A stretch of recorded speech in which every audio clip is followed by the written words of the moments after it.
हाँ जी, ये आपकी डाटा रिप्रेजेंटेशन फ़ाइल का फर्स्ट ग्राफ है जो आपका लाइन ग्राफ है। अब इसके बारे में पूछा जा सकता है फ़र्स्ट ऑफ़ ऑल इस ग्राफ का नाम क्या है? Line graph. इस ग्राफ को क्यों बनाया जाता है? किसी भी डाटा कंटीन्यूअस डाटा को रिप्रेजेंट करने के लिए हम इस ग्राफ को बनाने का काम करते हैं। सेकंड थिंग, इस ग्राफ में हम और कौन-कौन सी चीज़ों को रिप्रेजेंट कर सकते हैं? इस ग्राफ की हेल्प से आप फर्स्ट ऑफ़ ऑल टेम्परेचर को रिप्रेजेंट कर सकते हो जो आपने दिखाया हुआ है। सेकंड थिंग, इसमें आप क्या रिप्रेजेंट कर सकते हो? लाइक इसमें आप किसी भी चीज़ की ग्रोथ को रिप्रेजेंट कर सकते हो, चाहे जैसे कि आपकी फैक्ट्री के अंदर कितना प्रॉफिट हो रहा है वो रिप्रेजेंट कर सकते हो, या फिर आपकी किसी भी क्रॉप के अंदर कितनी ग्रोथ हुई है, पहले कितनी थी अब कितनी हो रही है, वो सब चीज़ें इसके अंदर आप रिप्रेजेंट करने का काम कर सकते हो।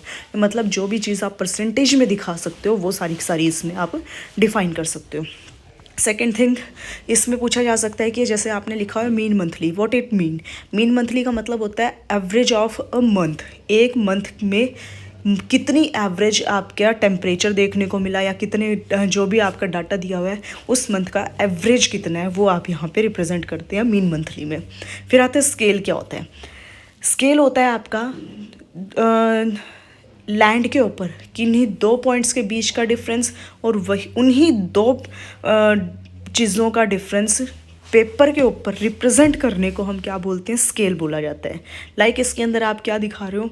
टेम्परेचर दिखा रहे हो। टेम्परेचर कितना दिखा रहे हो? 1 सेंटीमीटर के अंदर 5 डिग्री सेंटीमीटर दिखा रहे हो, तो वो आप इसमें दिखा दोगे 1 सेंटीमीटर किसको रिप्रेजेंट कर रहा है? 5 डिग्री सेंटीग्रेड टेम्परेचर को रिप्रेजेंट कर रहे हैं। ठीक है, ये आपकी फर्स्ट सीट हो जाती है।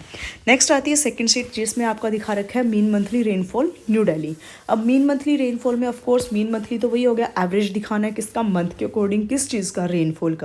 ठीक है, अब इसमें भी क्या पूछा जा सकता है? फर्स्ट ऑफ ऑल इस ग्राफ का नाम क्या है? ये ग्राफ है आपका बार ग्राफ। ठीक है, इसकी हेल्प से क्या चीज़ रिप्रेजेंट करते हो? इसकी हेल्प से उन सभी चीज़ों को रिप्रेजेंट किया जा सकता है जो आपका एक डिस्क्रीट मेथड में है। लाइन ग्राफ था आपका कॉन्टिन्यूस मेथड में, ये आता है डिस्क्रीट में, जिसमें हमारे काम क्या है? रुक रुक के होने वाला जो डाटा होता है उसको रिप्रेजेंट करने का काम किया जाता है। जैसे बारिश है, बारिश आज होगी कल को ना हुई, उससे अगले दिन फिर होगी, फिर 4 दिन नहीं हुई, तो वो क्या है आपका? एक रुक रुक कर होने वाला जो डाटा है उसको हम मीन मंथली रेनफॉल का नाम देते हैं। डन। इसके अंदर हम और किन किन चीज़ों को दिखा सकते हैं? जैसे आप दिखा सकते हो प्रोडक्शन को दिखा सकते हो। पहले वाले में था ग्रोथ, इसमें आ जाएगा आपका प्रोडक्शन। इसमें हम प्रोडक्शन को दिखा सकते हैं, या फिर आप इसमें पॉपुलेशन को दिखा सकते हो। किसी भी चीज़ के नंबर को दिखाना है, क्लास के स्ट्रेंथ को दिखाना है, उन सभी चीज़ों को दिखाने के लिए हम किसका यूज़ करते हैं? इसमें बार ग्राफ का यूज़ करते हैं। नेक्स्ट आता है आपका, नेक्स्ट भी अगेन क्या है आपका? ये हॉरिजॉन्टल बार ग्राफ है। ठीक है, इसमें ग्राफ थोड़ा गलत लिखा हुआ है, रखा हुआ है, पर ये आपका हॉरिजॉन्टल आता है। हॉरिजॉन्टल में क्या होता है? उन चीज़ों को दिखाते हैं जिसमें हम क्या है, हमारे लिए मैटर क्या करते हैं? वो स्टेट्स या फिर वो एरिया मैटर करता है जिसके ऊपर हमने वो ग्राफ बना रखा होता है। फर्स्ट पहले वाले में हम डाटा को इम्पोर्टेंस देते हैं, हॉरिजॉन्टल में हम किसको इम्पोर्टेंस दी जाती है? हमारी रीज़न को इम्पोर्टेंस दे के हम जब उसको निकालते हैं, उसका ग्राफ डेवलप करते हैं, वो हो जाता है आपका हॉरिजॉन्टल। ओके, नेक्स्ट आता है ये आपका सिंपल बार ग्राफ था, इसके बारे में भी वही सेम चीज़ रहेगी जो पहले थी। इसके बाद ये आता है, ये कौन सा ग्राफ है? ये आपका आता है comparative bar graph. Comparative bar graph क्या होता है? जिसके अंदर हम दो चीज़ों का कंपैरिजन कर रहे होते हैं। जैसे इसमें दिखा रखा है केरल, महाराष्ट्र, हरियाणा। अब इनकी पॉपुलेशन का कंपैरिजन हम इजीली कर सकते हैं कि टोटल पॉपुलेशन किस में ज़्यादा है, किस में कम है, मेल की किस में ज़्यादा है, फीमेल की किस में ज़्यादा है, उन सभी चीज़ों का हम इसमें कंपैरिजन करते हैं। तो इस वजह से इसका नाम क्या दिया हुआ है? Comparative bar graph. ठीक है, नेक्स्ट आता है ये इसका नाम है आपका सब डिवीज़न या फिर कंपाउंड बार ग्राफ। इसमें क्या होता है? हम एक ही ग्राफ के अंदर डिफरेंट थिंग्स को रिप्रेजेंट करने का काम करते हैं। इसमें क्या होता है? एक ही चीज़ ले लेंगे, सब डिवीज़न का मतलब एक ही ग्राफ के अंदर उसके डिवीज़न कर दिए। कंपाउंड यानी सभी चीज़ों का मिक्सचर हमने इसके अंदर दिखा दिया। तो मतलब जो हमारी डिफरेंट वैराइटीज़ थी उन सभी चीज़ों को हमने एक ही के अंदर दिखा दिया, दैट इज़ योर कंपाउंड। अब जैसे इसके अंदर दिखा रखा है चावल दिखा रखे हैं, गेहूँ दिखा रखे हैं, मक्का दिखा रखा है, जवार, बाजरा, और लास्ट में अदर्स जो क्रॉप्स दिखा रखे हैं, ये हमारी किस चीज़ को रिप्रेजेंट कर रही हैं? आपकी हर एक ग्राफ के अंदर हम इन सभी चीज़ों को रिप्रेजेंट कर रहे हैं जो आपका क्या करती है?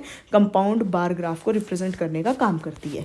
नेक्स्ट आता है ये वाला जिसमें आपका है ये bar graph and line graph. ठीक है, अब ये compound bar graph and line graph है जिसके अंदर हमारा क्या है?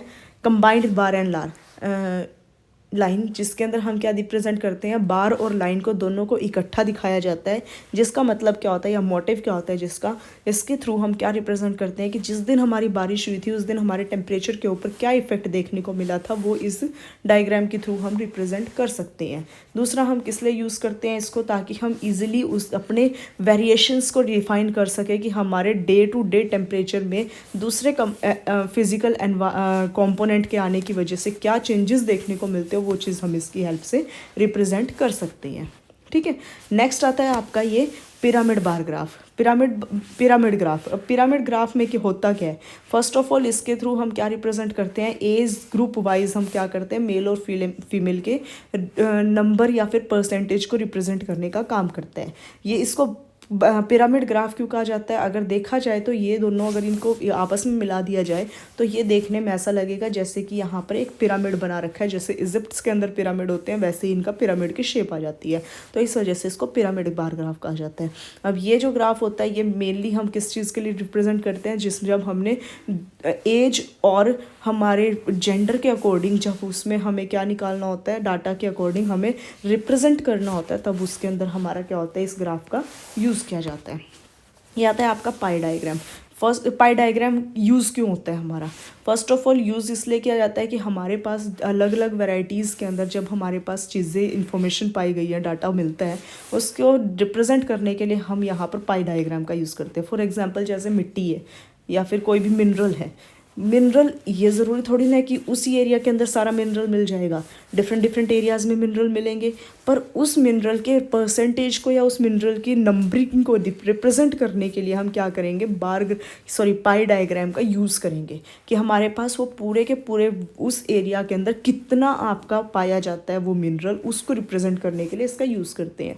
अब आता है इसको इसकी डिग्रीज़ को कैसे निकाला जाता है, क्योंकि हमारा पाई डायग्राम जो है हमेशा डिग्रीज़ में निकाला जाता है। अब इसकी डिग्री को निकालने के लिए क्या करते हैं हम, डिग्री को निकालने के लिए जो हमारा डाटा दिया होता है उस पर्टिकुलर थिंग के डाटा को सब टोटल कर लिया जाता है, सारे के सारे जो डाटा दिया होता है उनको टोटल कर लिया जाता है और मल्टीप्लाई कर देते हैं 360 से, तो जो डिग्री निकलती है वो इस पाई डायग्राम की एक एलिमेंट की डिग्री निकल जाती है जिसको हमने सुपीरियर माना था। ठीक है, ऐसे ही सेम एज सॉइल्स के अंदर आ जाएगा, सॉइल्स में भी वही चीज़ है, अलग अलग एरियाज़ के अंदर जो हमारी डिफरेंट डिफरेंट या सेम टाइप की जो सॉइल्स पाई जाती हैं उनके रेशियो को दिखाने के लिए, उनके जो परसेंटेज को रिप्रेजेंट करने के लिए जिसका यूज़ करते हैं वो हमारा आ जाएगा पाई डायग्राम। नेक्स्ट आता है विंडरोज डायग्राम। अब ये विंडरोज डायग्राम है, विंडरोज डायग्राम होता क्या है, first of all wind rose diagram वो डायग्राम होता है जिसके अंदर हम विंड को डायरेक्शन वाइज रिप्रेजेंट करने का काम करते हैं कि साल भर में किस डायरेक्शन से कितने दिन आपकी विंड चली है उसको रिप्रेजेंट करने के लिए हम विंडरोज डायग्राम का यूज़ करते हैं। अब इसमें जैसे जैसे नॉर्थ की तरफ हो गया, north south east west, north east south west north west, तो ये सभी चीज़ें हमारी क्या रिप्रेजेंट करती है कि किन किन साइड से हमारी हवा चली थी। अब बीच में हमने जो 2 लिखा हुआ है इसका मतलब क्या होता है, इसका मतलब होता है काम डेज। काम डेज क्या होते हैं, वो दिन जिन दिन काम डेज का मतलब होता है शांत दिन, यानी वो दिन जिन दिनों में हवा बिल्कुल भी नहीं चली थी उसको हम क्या बोलते हैं, काम डेज बोला जाता है। नेक्स्ट आता है स्टार डायग्राम। स्टार डायग्राम क्या होता है, जैसे आप स्टार डायग्राम वो होता है जिसमें हम नो डाउट वही चीज़ें रिप्रेजेंट करते हैं जिसमें हमारी विंड की डायरेक्शन को दिखाई गई है। इसमें डिफरेंस क्या आ जाएगा, सिर्फ इसमें हम उसमें क्या करते थे, उसमें वेलोसिटी और एयर की स्पीड के अकॉर्डिंग उसको रिप्रेजेंट किया जाता था। इसमें हम सिर्फ और सिर्फ एयर की मूवमेंट को और उसकी स्पीड को रिप्रेजेंट करते हैं, इसमें उसकी थिकनेस या फिर उसकी स्ट्रॉन्ग वेलोसिटी को हम इसमें लेकर नहीं चलते हैं। ठीक है, अब इसमें वही सेम चीज़ आ जाएगी, डायरेक्शन वाइज दिखाई जाती है। अब इसको स्टार क्यों बोला गया है, क्योंकि ये दूर से देखने में ऐसा फील होता है जैसे हम ऊपर स्काई में जो स्टार्स देखते हैं उनकी फॉर्म में ये एज इट इज़ फील होता है जैसे हमारा दूर से स्टार बना हुआ हो। ठीक है, अब वही सेम चीज़ें इसमें पूछे जा सकते हैं, नॉर्थ साउथ ईस्ट वेस्ट का मतलब क्या है, ये क्या आपकी डायरेक्शन दिखा रही है विंड के चलने की। 21 क्या है, वो आपके काम डेज है जिन दिनों में हवा बिल्कुल भी नहीं चली थी, यानी शांत दिन हो जाते हैं। नेक्स्ट आता है distribution of population. First of all ये मेथड कौन सा है, ये मेथड है आपका dot method. Dot method use क्यों किया जाता है, ताकि हम जो भी हमारा बिगेस्ट डाटा होता है उसको ईजिली रिप्रेजेंट करने के लिए कि उस किसी एरिया के अंदर कितना आपका कि जो भी चीज़ है आपका प्रोडक्ट वो कितना ज़्यादा है उसको रिप्रेजेंट करने के लिए हम डॉट मेथड का यूज़ करते हैं। जैसे हमने यहाँ पे डिस्ट्रीब्यूशन ऑफ पॉपुलेशन दिखा रखा है हरियाणा के अलग अलग डिस्ट्रिक्ट्स के अंदर।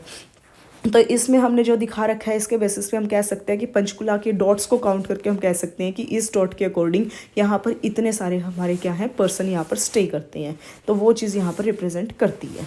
नेक्स्ट आ जाता है ये नेक्स्ट ये आता है डेंसिटी ऑफ पॉपुलेशन वाला।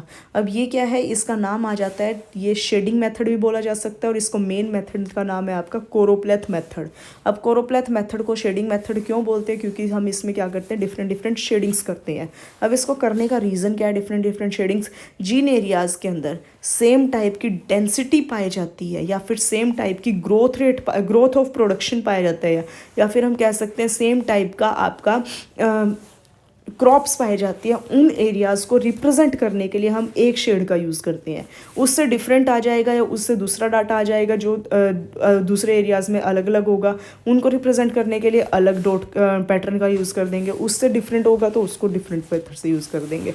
यानी जो आपने रिप्रेजेंट करना है, जैसे आपने इसमें डेंसिटी दिखा रखा है, इसके थ्रू हम क्या दिखा सकते हैं, जैसे आपने दिखा दिया सॉइल्स को दिखा दिया कि हरियाणा के किस किस स्टेट में कौन कौन सी सॉइल, डिस्ट्रिक्ट में कौन कौन सी सॉइल है।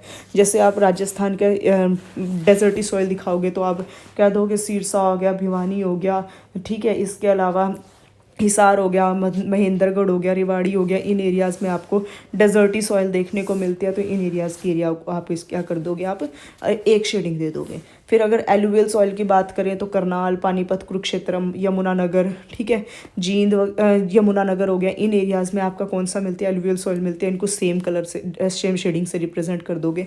तो ये चीज़ें आपकी किस में आती है, आपकी कोरोप्लेथ मेथड के अंदर आती है। तो इसके थ्रू आप क्या रिप्रेजेंट कर सकते हो, किसी भी चीज़ की डेंसिटी को रिप्रेजेंट कर सकते हो, सॉइल्स को रिप्रेजेंट कर सकते हो। इसके अलावा आप किसी भी चीज़ की प्रोडक्शन को रिप्रेजेंट कर सकते हो कि कहाँ पे कितनी प्रोडक्शन हुई है, या फिर आप क्या रिप्रेजेंट कर सकते हो कि किस एरिया में कौन सी क्रॉप उगाई जाती है। उन सब चीज़ों को इसके थ्रू रिप्रेजेंट किया जा सकता है। डन, ये आपकी थी डाटा रिप्रेजेंटेशन फाइल के अंदर से।